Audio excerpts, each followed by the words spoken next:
These games are ranked by PlayScore, a standard rating that averages gamer and critic reviews. Opening our list of the 10 worst PS Vita games of all time is Star Drone Extreme. Although it isn't as bad as it sounds, Sony's long list of games from their PSN has a lot of potential. This game is a bit of both. But before everything, Star Drone Extreme is a mix of pinball and puzzle. Watch blazing colors fill up your screen while using the touch controls of the Vita. After a while, the player notices the inconsistencies and unbalanced moments. There are several portions of the game where the difficulty suddenly spikes, forcing you to purchase its free pass for $1. The only good thing about this game is the touch controls, and not the PS3's clunky ones. There's an unbalanced learning curve here and it's killing the fun. But hey, it's just for $4. It receives a play score of 6.24. 9th is Supremacy MMA Unrestricted. For something unrestricted, this game is pretty limited. 505 Games' PS Vita port of the popular mixed martial arts game is marred with so many problems. Although most of the critics stated that the game's first problems were addressed, every other thing is still broken. The animations are stiff, voice acting is terrible, and its controls are unresponsive. Could you imagine a fighting game with unresponsive actions? That's an instant knockout for this game. If you want a dose of MMA goodness on your PS Vita, might as well restrict yourself from buying this. It receives a play score of 6.19. 8th is Resistance Burning Skies. They say when you speak of PS Vita's first-person shooter, tons of Resistance fans cry in pain. This game was supposed to be the pinnacle of portable twin-stick shooters. Apparently, it sucked big time. It's a wasted potential with an egregious story, generic gameplay, and the worst part, bad multiplayer. I mean, players can stick with the game's story with minimal issues, but the empty feeling of progression ruins the atmosphere. For a twin-stick shooter, it's pretty okay but doesn't revolutionize the system. As stated, multiplayer is very simple. There's nothing special going on aside from the mindless shooting, making it not worth your time. It receives a play score of 6.13. 7 is Proteus. A game driven by exploration and immersion, Proteus doesn't stray away from its restrictive walls. However, it's lacking in so much substance. It's a first-person walking simulator that takes you to a world where everything is lush, gorgeous, and boring. People have been asking questions on what's the point of the game, and not once were they amused by its artistic nature.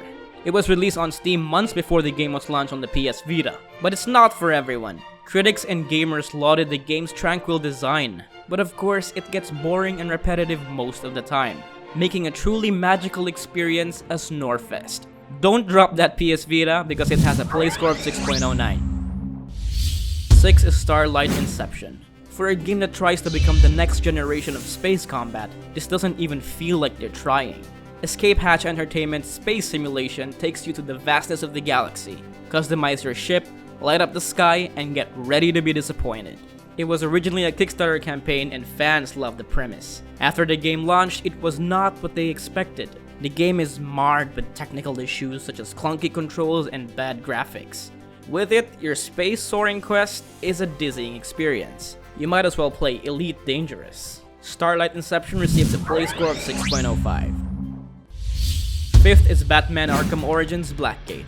Rocksteady's Arkham series is an award-winning masterpiece, but this was developed by Armature Studio and deals with the idea of our favorite Caped Crusader locked in the confines of Blackgate Prison. It is a Metroidvania style of gameplay with the use of Batman's gadgets. He solves puzzles and faces the rogues gallery in the dullest of ways. Unfortunately, this isn't the Batman game we need right now. It's still part of the Arkham canon, but its lack of inspiration and dull moments can make this game not worth your time. Even the story, characters, and combat are too difficult for our favorite detective to solve. It received a play score of 5.99.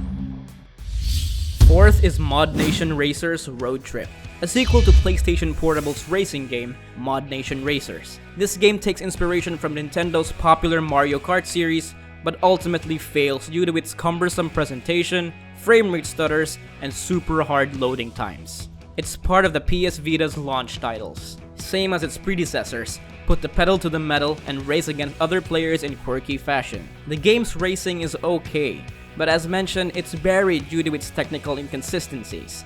The game doesn't even have an online multiplayer for Christ's sake, making it a sloppy and unpolished racing experience. It received a play score of 5.96. Third place is Reality Fighters, another one of PS Vita's launch titles. This fighting game features a one-of-a-kind experience, augmented reality. On paper, it seems like an innovation to behold, but at the end of the day, it's just another tech demo for the future of AR. The premise of this game is tempting. You create your own character and battle out with zany heroes in real-world locations. Just aim the camera somewhere and fight. But that's just the good part. The worst part is it doesn't live up to its ambition. The story is silly, combat feels like a chore, and it has issues with its PS Vita camera controls. It has so much squandered potential and it received a play score of 5.80. Second place is Dungeon Hunter Alliance. Gameloft has a tough reputation of cloning other games and offering it to folks on the mobile. While that worked for a while, their sequel to their dungeon crawling hack and slash didn't do so well. Marketed to the public as a new experience for the PlayStation players, what they delivered was a new experience in disappointment. Although their Diablo clone did well on some things, it was their extraneous additions that made the game fall apart. Working well as a single-player campaign, they forced the switch to a 4-player multiplayer, ignoring the fact that they only had 3 classes. Worse was their PlayStation Move support. It was not only unnecessary, but also poorly implemented. Looks like they should have stuck with the mobile apps. It has a play score of 5.70. Here are the runners-up before we reveal the number 1. Ridge Racer, one of the worst games of all time. This racing video game suffers from an abhorrent gameplay issues and lack of progression. It receives a play score of 6.24. Touch My Katamari, a game about a growing ball of bits and bobs that's too short for anyone's enjoyment. It has a play score of 6.27. Escape Plan. Play through a series of booby-trapped rooms and try maneuvering with the Vita's imprecise touch controls. It has a play score of 6.28. FIFA Soccer 13. A subpar version of the successful console release. With no new features to boost, the PS Vita port is nothing but a cash-in. It has a play score of 6.31. Resident Evil Revelations 2. A flawed port of a supposedly decent Resident Evil game.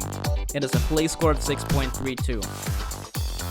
And the worst PS Vita game of all time is Call of Duty Black Ops Declassified. After Resistance's demise on the Vita's platform, it's time for the Call of Duty franchise to follow their footsteps. For a first-person shooter game, it seriously lacks in variety and charm. Set in the Black Ops universe, follow a mess of episodes from various characters of the franchise. The missions feel like an empty shoot-em-up with no clear objective. Even the shooting feels wonky and difficult to adjust. The multiplayer though is a bit enjoyable with death matches and playing with your friends, but all in all, it's just not enough.